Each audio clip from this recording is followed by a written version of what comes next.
भले छपतवा खबर में 80 कहसर सटा के सिनुरा डाल देबोगे समस्तीपुर बाजार में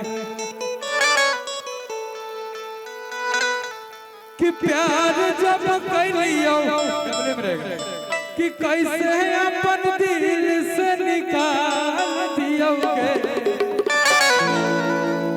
भले छपतवा खबर में 80 कहसर सटा के सिनुरा डाल देबोगे समस्तीपुर बाजार में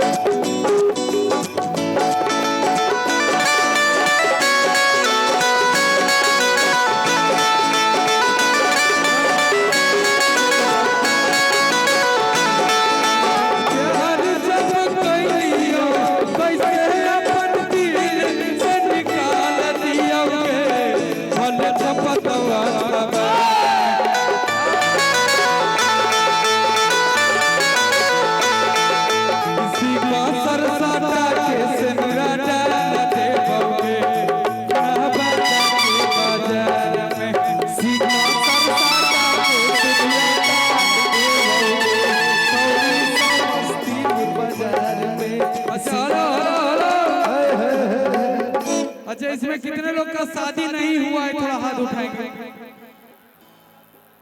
बाप रे बहुत लोग कुंवारे हैं।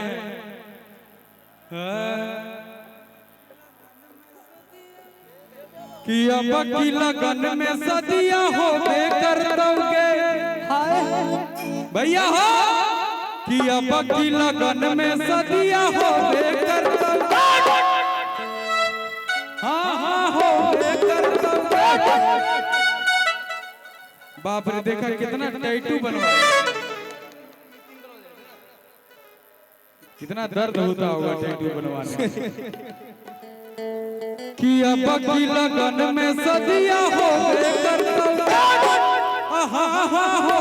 कर दोगे आज कर छोड़ के जाइमी हो कर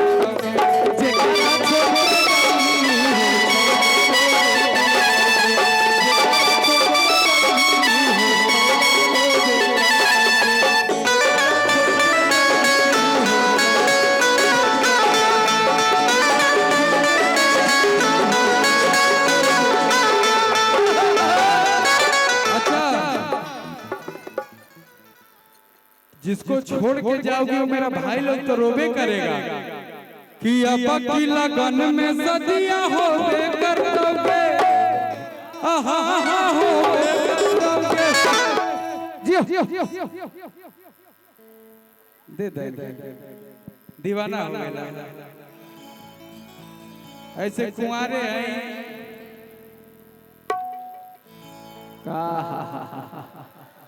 वाह वाह संजीव वाह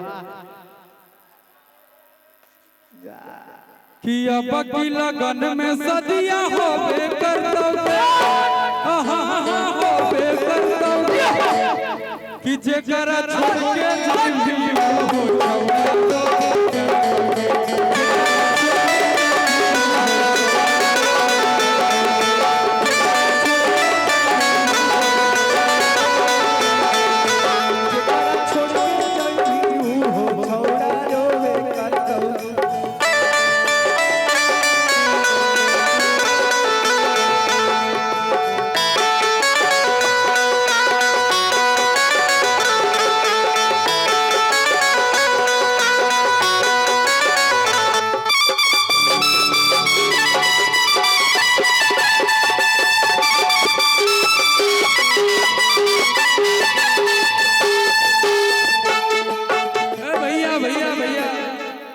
एक लड़का का ब्याह हो जाता है।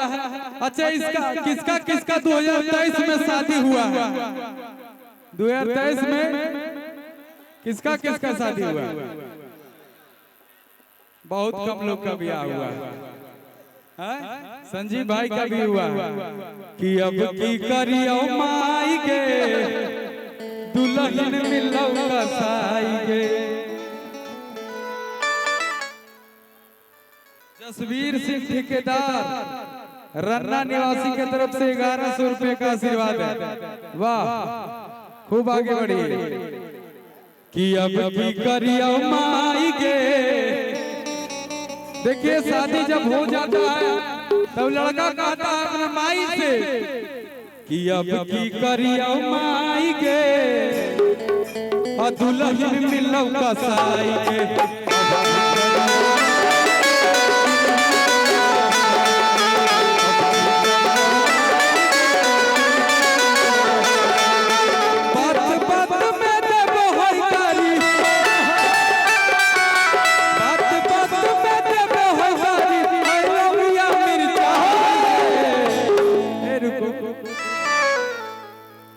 इन्हें बहुत लोग के ब्याह हुआ होगा जिसके घर में भाई बहन लोग बैठी हैं यहाँ पे। जय हो जय हो। अरे छुटकी, इन्हें अरे कबूतरी, ओहो, शादी जब हो जाए,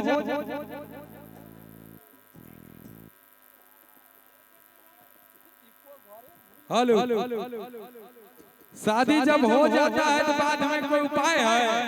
अब दुल्हन कैसा नहीं ले तो बाद में देखा जीता है। एगो बड़ा किस्म के दुल्हन आई और पूरे घर पे शासन चला रही है। तो लकावा कहता अपना माई से एकरे जैसा आई का करी रे, आगे लगाई जाके जहाँ जाइए। लड़ाकी नहीं, अच्छा लड़ाकी है ना। कि अब की ये लेकर बॉयफ्रेंड इसके साथ नहीं रह रहा, टिक नहीं रहा, चेंज हो रहा है। अच्छी है कि अब की करियो माई के, दुल्हन मिलो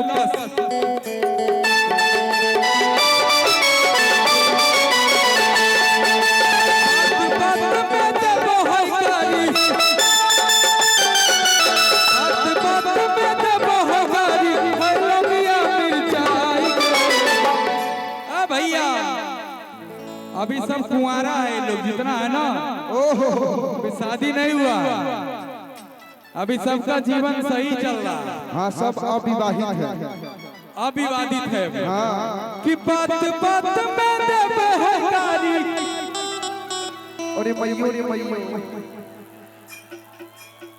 कि है लगिया मिर्चाई के, कि अब की करियो माई के, दुल्हन मिल